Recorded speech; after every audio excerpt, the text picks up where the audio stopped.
influential sports talk show in the nation.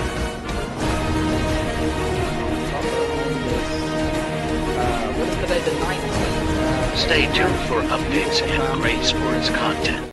Hello, everybody. Welcome to the Real Sports Scope. I'm your host, Robert Butler, on this, 12th day? Yeah, 2 days for Valentine's Day, which will be Friday. I'm going to work late, drive over, try to hustle up some money from you couples out there. Excuse me, folks. Yeah. Turn the air on when I put this jacket on, even though it's wintertime. And sometimes a little dust comes through there. All right. Got a great show with you for tonight. Jeffrey Deskovic will be back on the program 30 minutes into the hour. Going to ask him about the Super Bowl, get his take on Luka Doncic so far, maybe get an Aaron Rodgers question in there. What's he think about that? And you know something? What does the Jets do after this? You know, I mean, they've got some options there with Kirk Cousins. Obviously, it would be kind of crazy bringing back a Sam Darnold. But, you know, you just never know. Maybe they trade up with Tennessee. So, I don't know. Well, I'll ask him about that.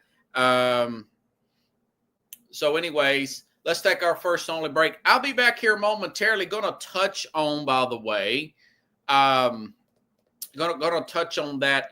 I'm gonna dive into it, and dive into that sexual assault lawsuit there from Fox. There's been two of them now. There's been two of them. I know this is an old story, about a month old, but really another suit was filed last week.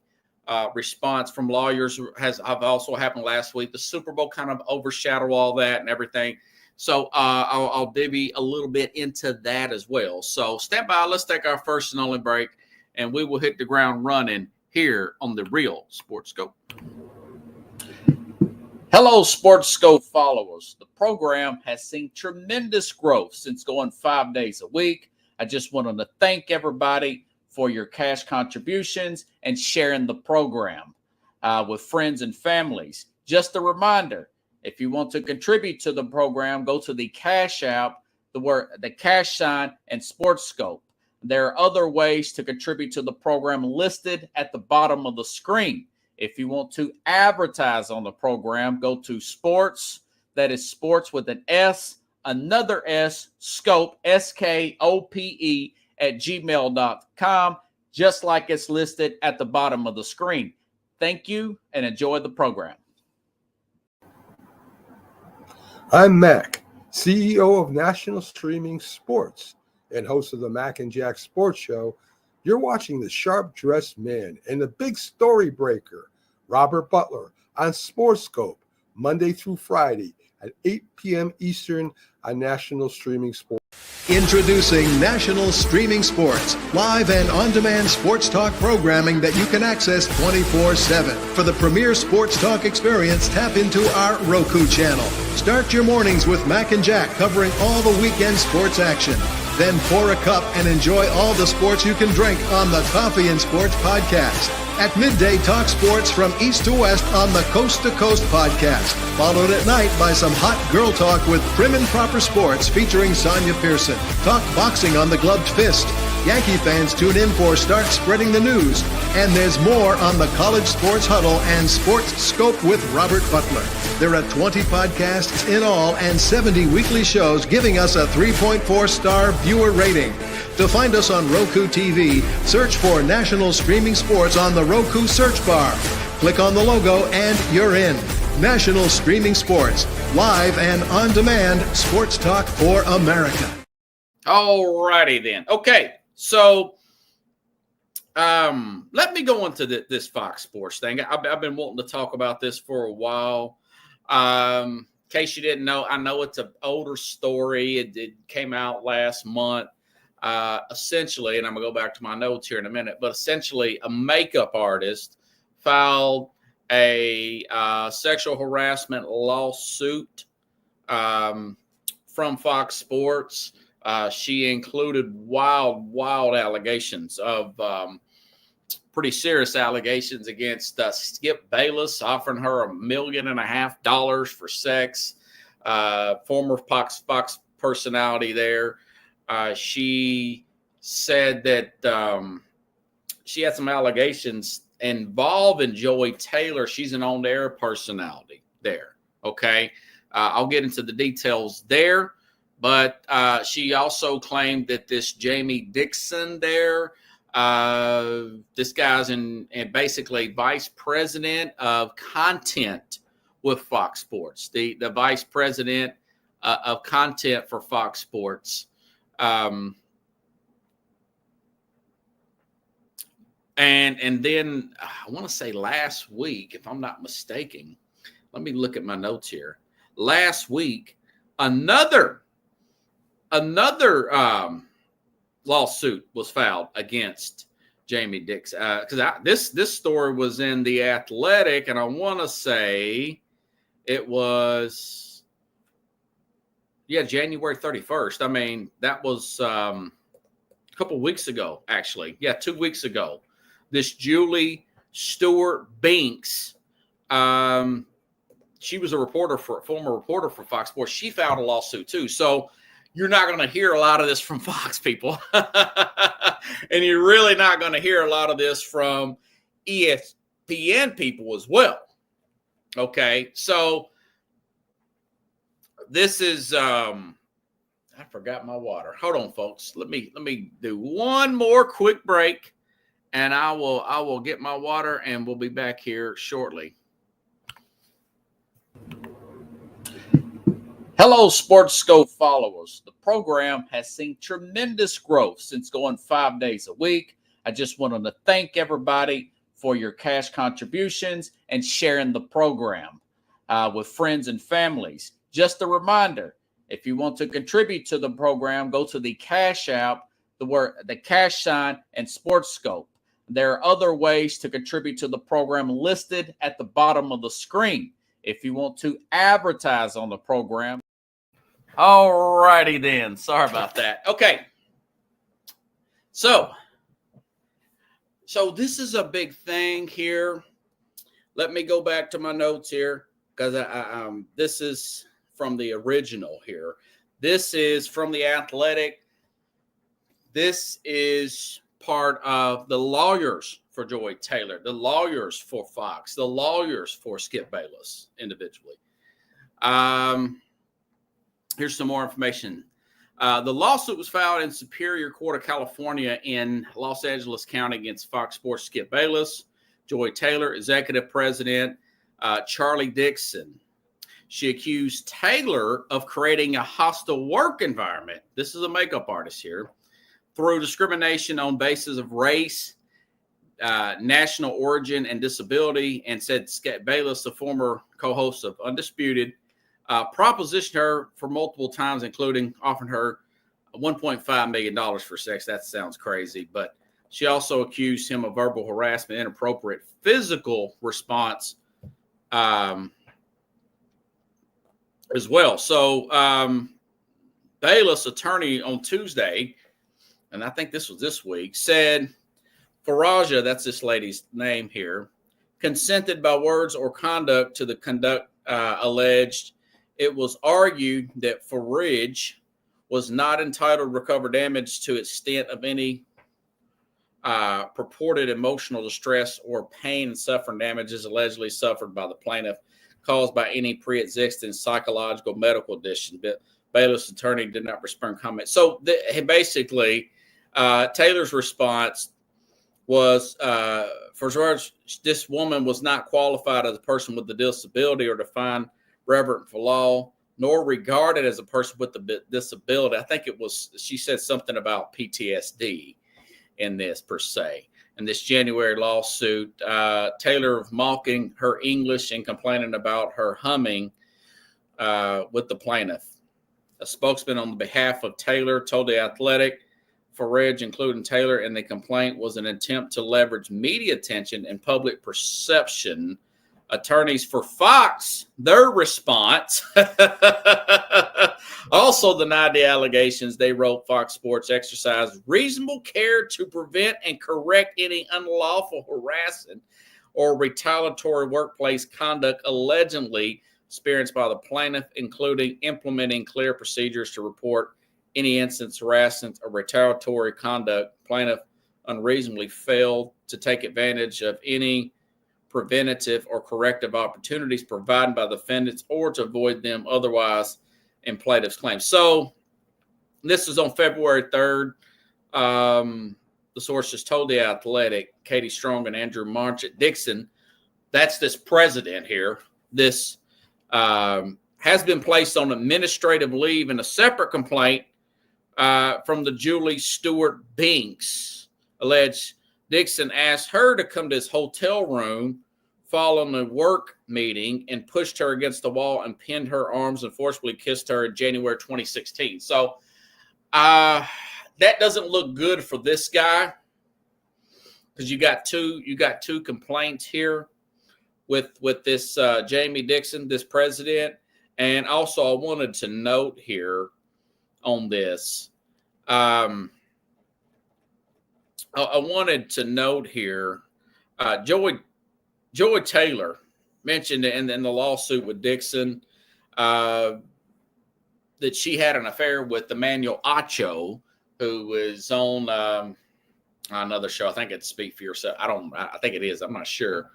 To get that job as well. So she supposedly had sex for advance with this Jamie Dixon, and it's all in this complicated lawsuit. I didn't even read all the details of that with this makeup artist per se.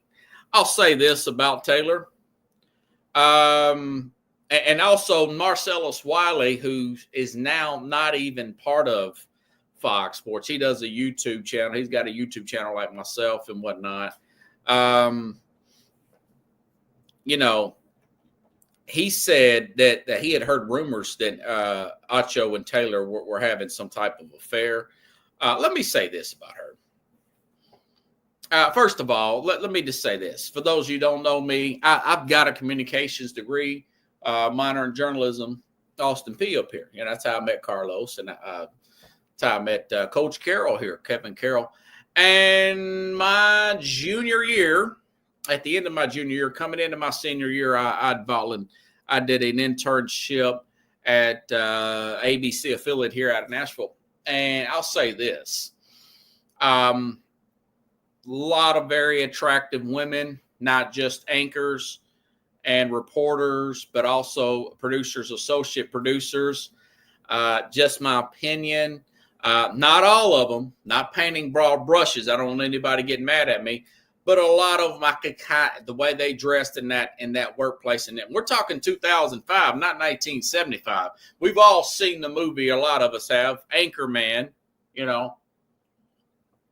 This is, 2005, going into 2006, summer 2005. I'll just put it this way. I could tell some of these women around here, I don't even remember their names, so I ain't getting anybody in trouble. But my opinion, I felt like they probably got their job because of the way they dress. I didn't see a work ethic there whatsoever. And it was the beginning of the end of me. Even though I took a job as a news reporter right out of college, I busted my rear end for 4 years. But you could kind of see that it really did live up to that environment, per se, the media environment. It's not all the way over the top, but you could see in certain situations. We know about the Matt Lauer being fired from NBC, where you've got. I just think that I looked at that general matter and I thought to myself, well, I could see how some of these women got this job.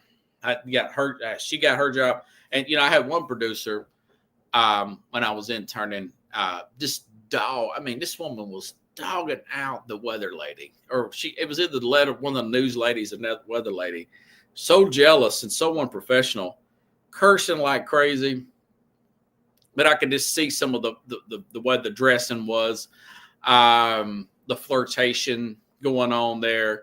It really was a kind of a turn off per se. It wasn't like, hey, this is cool. It was kind of like, because you could see certain people in the news office, but like me, I was busting my rear. As an intern, I was answering phones and getting stories in that I worked on that made the news, gathering information from the police department. I was in there working all the time, and I think I made people feel uncomfortable because I'm in there working hard, And but you can kind of see that Anchorman-like environment, not as bad as the 70s, but that was in 2005. So this stuff seemed over the top when you first read it.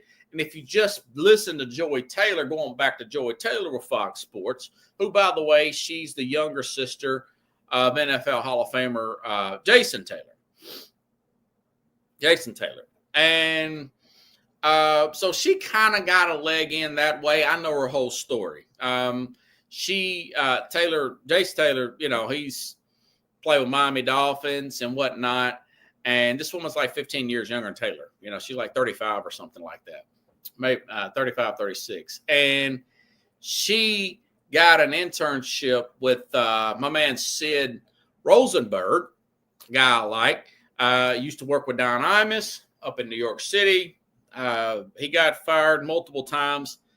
I think it was mainly part of that, the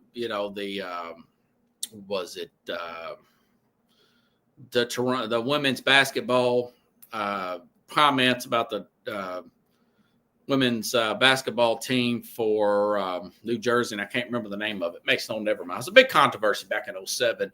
So this guy gets fired from New York, gets put back here. Pretty well known around Miami. He made his way back to New York, by the way, but that's a separate story. But he gives Joy Taylor a start because Jason Taylor asked him for a favor. She kind of gets on the fast track there. A few years later, now she's, she goes on to work with Fox Sports. She's kind of like the news lady / co-host with Colin Cowherd, and she took over for Christine Leahy. And, I've talked to my friends. I've listened to Cowherd every day for probably 15 years now. And this guy show fell off with that sexual tension like that.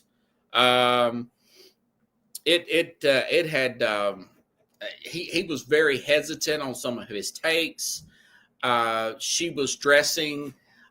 She would, come off at this lady. She talks about growing up in the church and whatnot, talking about Joy Taylor, but then she'll wear low-cut blouses. She'll overplay the race card. No, but she don't even look black. When she was with Colin Cowherd, because he's a white guy, she would make her look like a white lady with dark hair. She kind of favored Elaine Bennis from the show Seinfeld. And now she looks more black, so she puts more makeup on her, make her look more mixed race. She's mixed race, But she seemed like a cool person at first, and then you start to listen to her, and then you could tell she leverages the woman card and the race card for her own advantage, and the sexual appearance card, and you could see it on some of the shows there. There's one cut there, and I should have got a cut of that, but I couldn't find it. Or I would have. Collins making a breast remark when he was talking about cities, city rhymes with another word, with TI for city. Well, he slipped up. Did you see how, in front of her? Major distraction.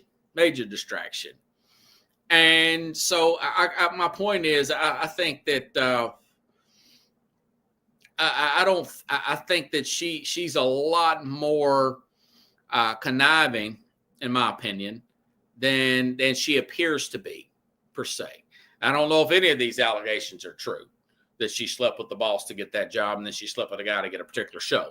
I don't know if any of that stuff to be true, but she's involved in that lawsuit. And my point is that a lot of that stuff, though, is going on. Listen, and I also know that maybe there could be opportunists and some jealousy there from this woman, that maybe she felt like she could have had Joyce. I don't know. But I do know one thing, that Fox Sports has probably got to do a whole overhaul of how that they handle this stuff. Because it's been in the news for over 6 weeks.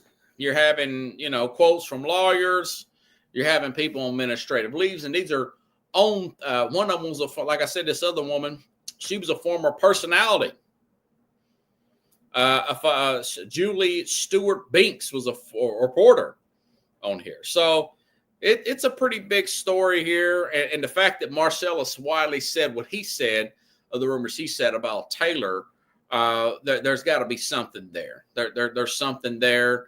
But it kind of goes to show you that when you see people on a job, certain TV, and this is really big into the political reporters and whatnot, you see a lot of nepotism. You see a lot of this guy's married to this woman's married to this guy who got her this job. And for those of us, the rest of us that had to work their rear ends off and went born on third base, we can kind of forgive ourselves for not being where we want to be because of what we're competing against. And I had Jenny Paul on here. I thought I had her book up here. I think I got it back on my coffee table. And she said that particular reason why her gay Paul did not want to give her interviews and whatnot. So she's using her dad's connections because she did not want to have this thrown up to her all of her life. You know, this is the woman that I've had on the program that was the former, her dad was a former general manager of the Yankees in 77, one with Reggie Jackson, and also part owner, had some part ownership in there. But anyways, so it's an interesting story. That's my thoughts on it. Like I said, from personal experience, I kind of see that going on. I mean, you want to give people the benefit of the doubt, but it seems to happen a lot in the media space. I think more guys, though, particularly in management situations. Not normal. So it's been a very unprecedented. Sorry about that, folks. In management situations, you really have to watch what you say and record stuff, try to get stuff on email to protect your own, because maybe this woman is an opportunity. Maybe this other woman's an opportunity. We don't know. But I do think that if you're taking a job in one of these places, and I would tell my niece this, my mom this, my mom would know, but she would never do it. But don't dress a certain way if you don't want certain comments and looks, okay? As far as showing Cleveland, and I'm not saying you have to go over the top with it and cover everything up, but you know, don't try to do one thing and expect another. Goes back to the Rupert Murdoch stuff with Fox, Fox News outlet and everything, and say, oh, you should be able to address it. Yeah, that's true. But if it's my daughter, if it's my sister, I'm going to tell you what that says, okay?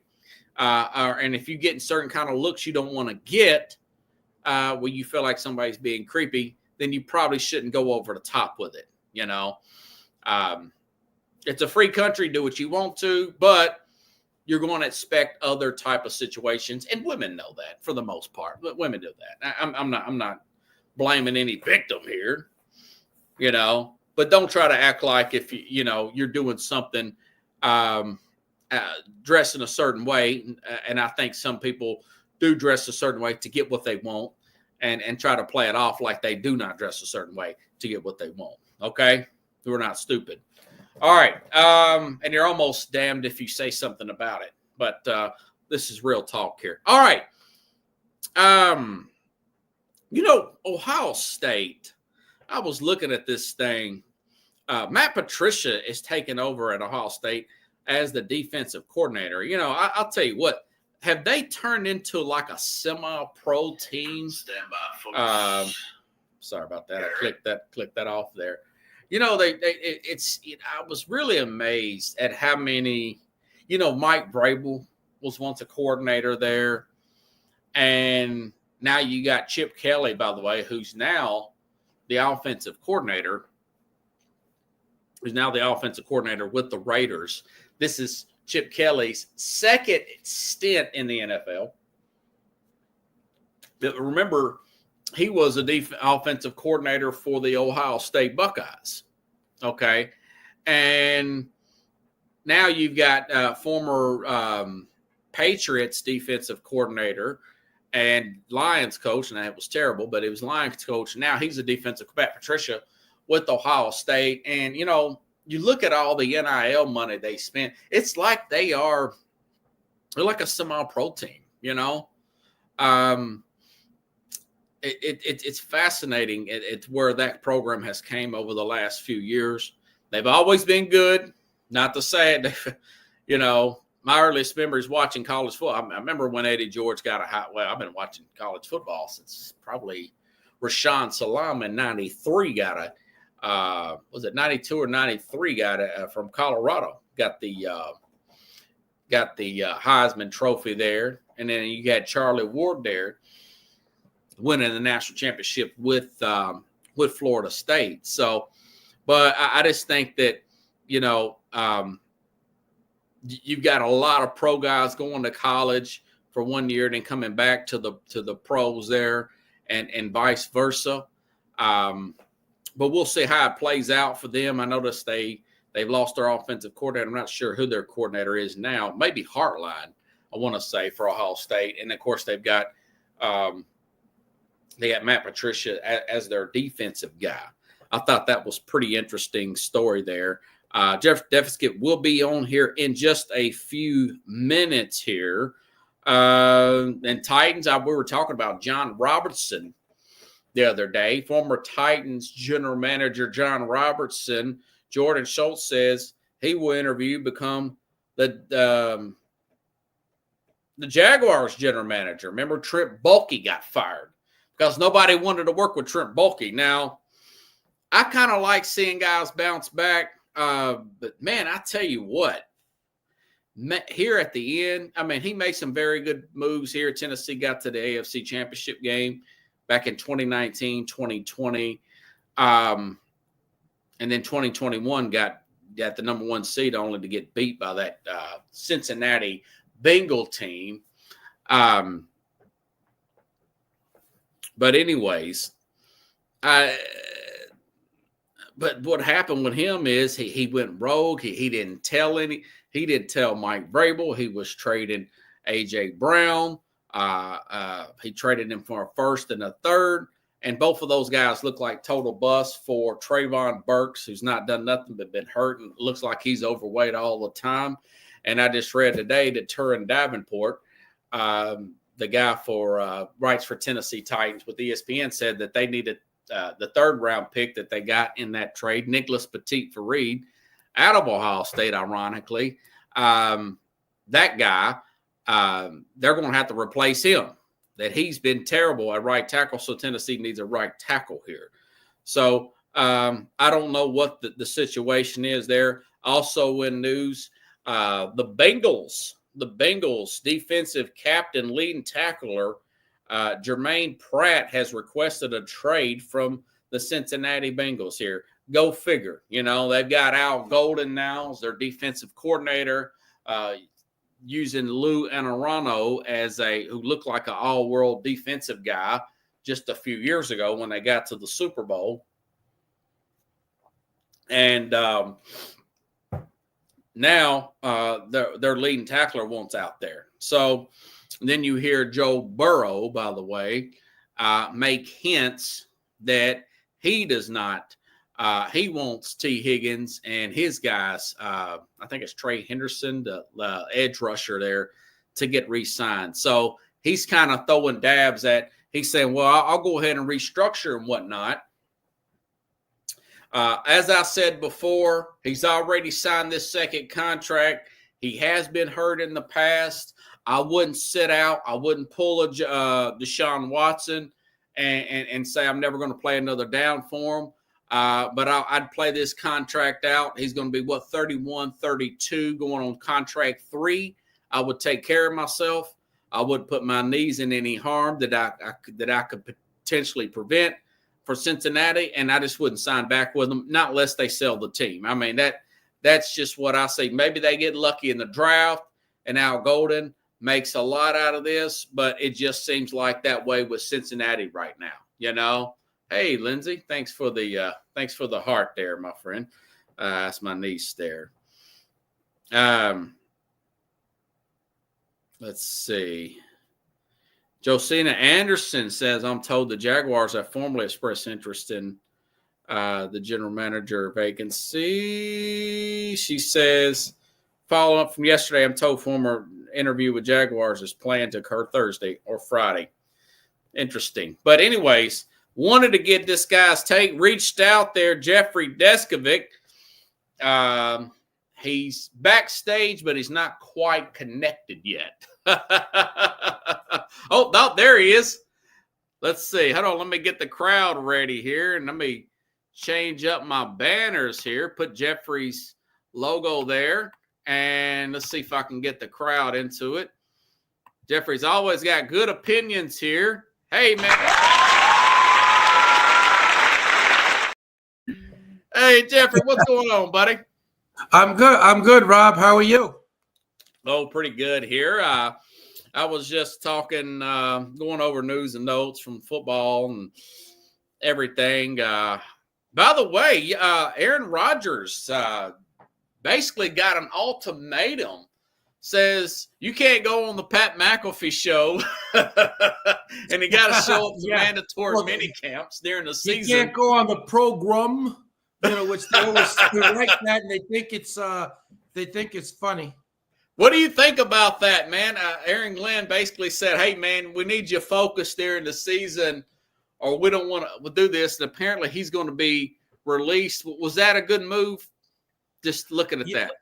I think that it was. I mean, for whatever reason, I mean, it surprised the heck out of me. I mean, I thought it was a Super Bowl caliber move, but it didn't work out. It didn't work out this year either. You can't exactly write it off to the injury aspect of it, but I think they should have moved on from him. Do you think the only way you don't think that, the only way you run it back is if you think he's going to play better next season.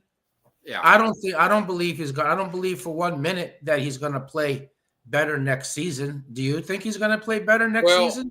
I think he may have said that on purpose because you look at Aaron Glenn, no head coaching experience. He's from a defensive background. Probably wouldn't gel well with Rodgers. That's what I'm thinking. Rodgers is just trying to get out of there, per se.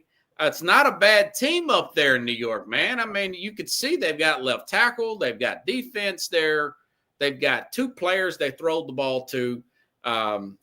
It seems like everything is intact there, except for the defense fell off when they fired Saleh.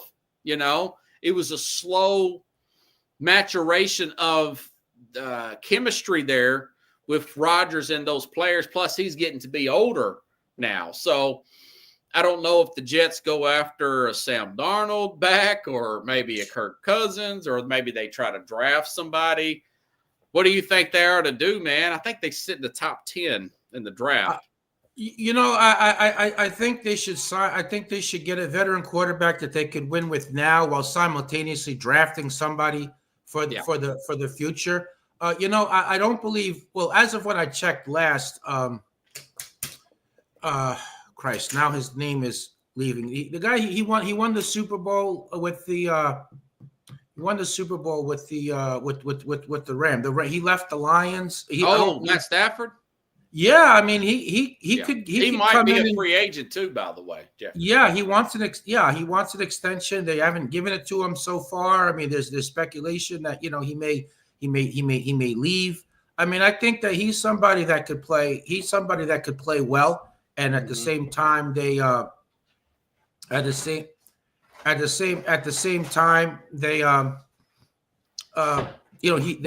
they develop a quarterback. He could mentor them as well. Yeah, that's interesting. That's it. They don't have a bad squad there. Well, that is, as the world turns, to be continued. Hey, so what do you think about this Super Bowl, man? That was pretty interesting. A little different than what a lot of us expected. Yeah, it was I want to say is a shocker, except that it's not so much a shocker as to the result. I mean, it is, but honestly, Rob, it wasn't a competitive game at all. No. That was that, at one point it was 34-0. I mean, that's extremely one-sided. It's shocking that happened. I don't think that the Eagles are, even if you want to count the window dressing scoring in there, I don't think the Eagles are like 22 points better than the Chiefs. I mean, I'm mystified. I mean, it was just complete domination by the linebackers, the defensive line and the Eagles, but even so, I mean, I did not. That's crazy though. Yeah. What do you, I mean, I thought the Eagles team was not as good as the Eagle team that they had a couple years prior to that. When they lost the game, they really outplayed the Chiefs they came up like, 3 points short, but I felt their squad wasn't as good. You feel like the squad was as good? Well, defensively, they've got a really sharp. I mean, these guys dress sharp like me and you. They pick sharp, and I'm talking about that front office up there with this Eagles team. They made a trade a couple years ago in the draft in April with the New Orleans Saints, and the Saints wanted to trade up, so they get the Saints pick, and the Saints fall off. The Saints have been over the cap for years. They've had an older team. They've had a lot of guys get injured, and they refuse, being that general manager down there, to bust that team up and start over and get their caps situated. And in hindsight, the Eagles go to the Super Bowl a couple years ago, and they end up getting like a top 10 pick because the Saints were so bad. They had the Saints first-round pick, so they got Jalen Carter, who is just an all-world defensive tackle out of Georgia, and he looks kind of like an Aaron Donald type of guy. I mean, he is just a ferocious defensive tackle. And then you've got some other Georgia players that they've picked up. They've picked up the two best. I don't know how they do it, but they do it every year, just about. They got the two best cornerbacks in this past year's draft. So I do think defensively they are better, and they're better coached. They're coached by 60-something-year-old former Denver Broncos defensive coordinator there, who's been around for a long time, much better than Jonathan Gannon, who, remember, if you recall 2 years ago, they couldn't get a stop in the second half against the Kansas City Chiefs. Well, this time it was totally different. The Chiefs have been cutting corners on replacing their left tackle, and it's all come to fruition. You know what this kind of reminded me of? I'm sure you're a football. This reminded me of that 2002 somewhat Tampa Bay Bucks Raiders game where you had this really fast defense against this older team that was a really good offense, but they had some holes on their offensive line. But Gannon had such a quick release, and it just all come together for Super Bowl night.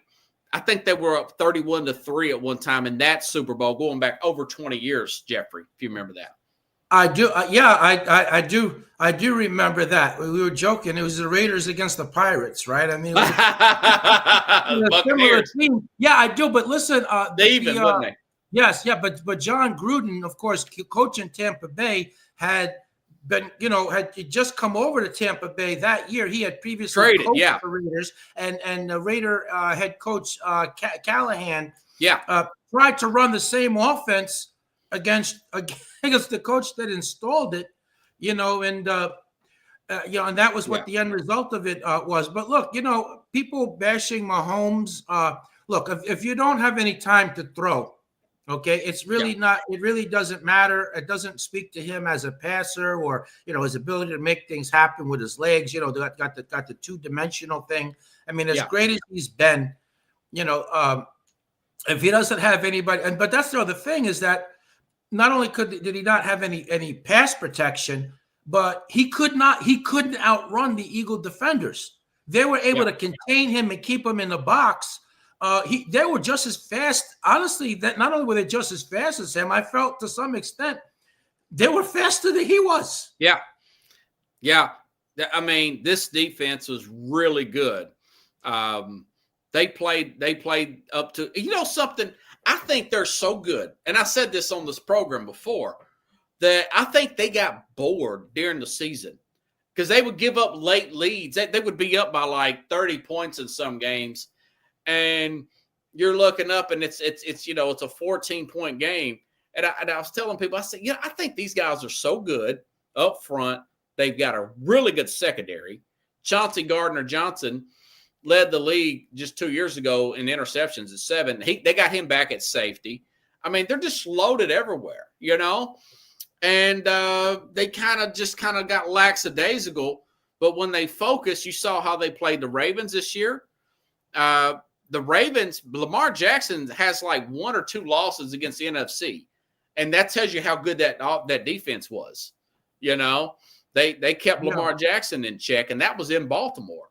So I knew they had it, but, before I picked Kansas City to win this game because I've gotten beat by Kansas. I picked Philadelphia to win 2 years ago, Jeffrey. Yeah.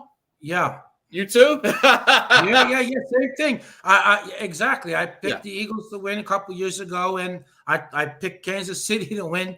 This they time keep around. letting you down. Just take them till they beat you, and then finally somebody, they humble Kansas. And I'm like you. I mean, as soon as a guy was snapping the ball, that there's 2 or 3 defense. It was like a jailbreak. There are 2 or 3 defensive linemen in the backfield at sometimes, and just the whole wall was collapsing. Man, really got to take your hat. And I said yesterday on the program, general managers, that's their dream when they draft a guy early in the first round, a defensive tackle or a defensive end. They want him to be like Lawrence Taylor or Aaron Donald or Warren Sapp, where you're Reggie White, where the defense is in the backfield at the snap of the football. That is what every general manager's dream is. Right there. And that all come to fruition on Sunday night. And man, I tell you got to tip your hat to them, Yeah, absolutely. Look, I feel like in some ways, the Eagles kind of gave the blueprint to the Buffalo Bills and to other teams that are, nipping at Kansas City's heels in terms of talent. Baltimore and Cincinnati. I mean, if you got to have 4 fast people up front. This pump up your line, huh? If you can get fast people up front so that he can't beat you by his legs. You can't have it once you get through, then he's taking off and going the other way right past you, and you're standing still. That's what the challenge. I mean, Buffalo had them beat a number of times in a number of years. I still remember that when Josh Allen takes the field and they score, and then 13 seconds, and then Mahomes gets in scored. Then he goes back out there again with like a minute and brings them, and even then with 30 seconds left. That was a great game, wasn't it? No, it really was. But Buffalo should have won. That's the main thing. If you're Buffalo, would you go after Myles Garrett, who has requested a trade from the Bengals or from Cleveland? Yeah, I would. I mean, I think that they need to beef their defense up a little bit more. Again, the linebackers and the defensive linemen, but they need. They're a team. They're built to win now. So they need to do that with veterans rather than drafting and developing. Yeah, man. I tell you, and like you said, I think he'll bounce back. Mahomes will. He's been to 5 Super Bowls. When was he drafted? In 2017. He's been in the league 8-9 years. I mean, he's still on a great run. He's still on a great run. He's got a lot of years. Left in him. I mean, the fact that you appeared in 5 Super Bowls is unheard. How many quarterbacks make 1 appearance in the Super Bowl? Right. Or even none at all. Yeah. So the fact that he's been there 5 times, He's 3-2. But look, I mean, even Tom Brady, right? He got to 10 Super Bowls. Right? Yeah. He didn't go 10-0. Okay, he's 7-3. Yeah. So but that's still unbelievable. Listen, I think that there's still. I think with that core group they have, there's a definite threat. They got to be considered to be the AFC favorite to go back to the Super Bowl, represent the AFC. This year coming up. But they still got a lot of football left in that core group. Yeah. I think Kelsey's getting old, but Mahomes is going to be 29, I think. So 29, maybe 30 years old. I mean, you get some help around him, maybe another tight end or something in the draft. He'll have Rashid Rice back next year. I think they'll be all right, man. Let me ask you about Tom Brady. I thought he was subpar calling the game. I don't know if you even caught on to any of that, Jeffrey, but I just think that I would prefer Fox to have put in Joe Buck and who's the other guy? And Troy Aikman on that game. I mean, why would you put a rookie? I know he's the greatest quarterback of all time, but why would you put a rookie broadcaster in the Super Bowl, Jeffrey? Yeah, I agree with you. I didn't think his analysis was all that good. I mean, Troy Aikman is still several cuts above him, so I don't really care for his commentary. And the play-by-play guy wasn't that good either. I think I might have enjoyed listening, say, maybe Kevin Harlan and who's a good color commentator. Al Michaels. Al Michaels has been great. Yeah. To, Kevin Harlan or and Joe Buck, Troy Aikman. Yeah. Yeah, somebody like that. But I mean, the play-by-play first guy year really though, didn't. Jeffrey. I mean, geez, Yeah, why would Fox do that? I think that they thought he's got perspective because he's been in 10 Super Bowls as a player. Yeah. But really, the only player that I feel is a really good commentator that was able to make the transition was Boomer Esiason. I would have preferred Boomer Esiason in there. Yeah, I like Boomer. I like Phil Simms. Yeah, Phil has some insights. I sure. think Brady will get better. I just thought, man, it's his first year, man. Yeah, they kind of threw him out in the deep end there. I feel like he was kind of in over his head. I would have to give him maybe a C-. Same here, brother. But speaking of C-minuses, before we sign off here. No, we got some time. Okay, not unless you're in a hurry.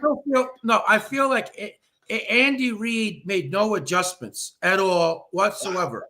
So that was a disappointment to me. Like he didn't make any adjustments. I mean, I've seen Super Bowls. I remember when New England was losing and Belichick against the Eagles, actually, and Belichick, not the Super Bowl they lost, but the Super Bowl that they won against them. And Belichick made adjustments, and he went to shotgun, and at times he put in jumbo packages, extra protection.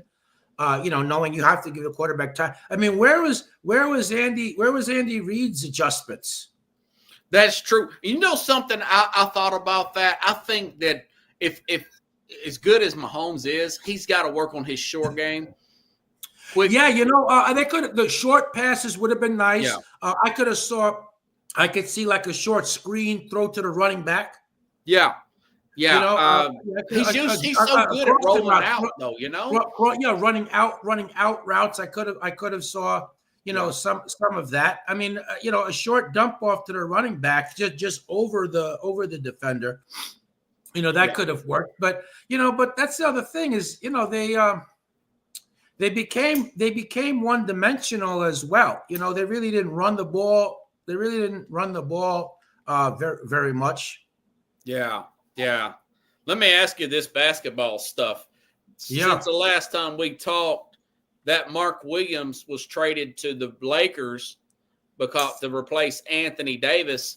That got rescinded by the by the Lakers By the because Lakers. I of think he failed. I think he failed the physical, didn't he? physical Fail the fit. physical? Do you? And now the Hornets are trying to get him to take it anyways. Do you think Adam Silver will step in, or how do you think this thing's going to play out?